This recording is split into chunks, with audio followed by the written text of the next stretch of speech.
யாரும் யாருக்காகவும் வாழ வேண்டிய அவசியம் இல்லை, வாழவும் இல்லை என்பதுதான் நிதர்சனமான உண்மை.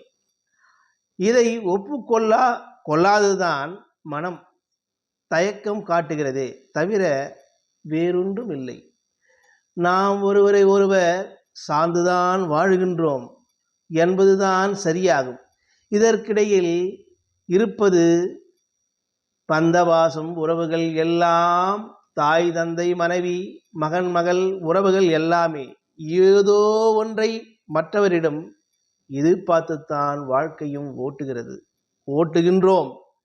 இந்த எதிர்பார்ப்பு இல்லை என்றால் உறவுகள் கூட நொறுங்கி விடுகிறது. யாரும் யாருக்காகவும் காத்திருப்பதில்லை. அதே போல் யாருக்காகவும் எந்த நிலையும் நின்று விடுவதில்லை.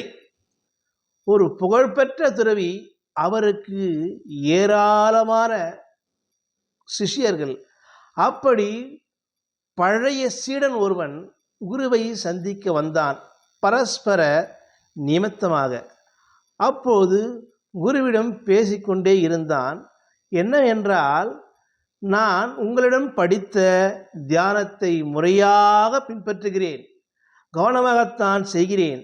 அவை எனக்கு மிகுந்த மன அமைதியும் புத்தி கூர்மையும் தருகின்றன.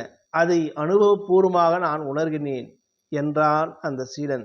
அதற்கு குரு சொன்னால், மகிழ்ச்சி மகிழ்ச்சி, இதில் என்ன குழப்பம் என்றார் துறவி.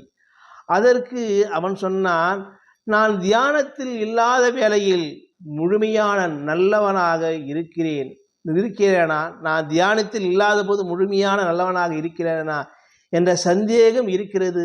அது எனக்கே சில நேரங்களில் தெரிகிறது என்றார்.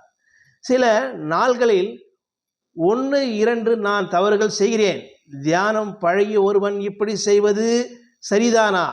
இதை யோசிக்கும் போது என் உள்ளம் குன்றி விடுகிறது. ஆம் குருவே, அது தவறு இல்லையா என்று கேட்டான்.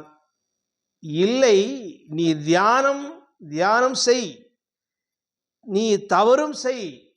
சில நாளில் எது நிற்கிறதோ உனக்கு தவறு நிற்கிறதோ இல்லது தியானம் இருக்கிறதோ அதுதான் உன்னுடைய நிலையான இயல்பு என்று சொன்னார். அதற்கு இந்த கதையோட தத்துவம் என்றால், உங்கள் மனசாட்சி சொல்லும் கேளும், அது கூறும் முடிவு எப்போதும் தவறாக இருப்பதில்லை. நீங்கள் நினைத்த மாதிரி எந்த செயலும் நடவடிக்கை என்றால் உங்கள் மனசாட்சி கூறும் வழியில் செல்லுங்கள். உங்கள் மனசாட்சியை எப்போதும் உங்களிடம் பொய் கூறாது என்று சொல்லி விடைபெறுகிறேன். நன்றி, வணக்கம்.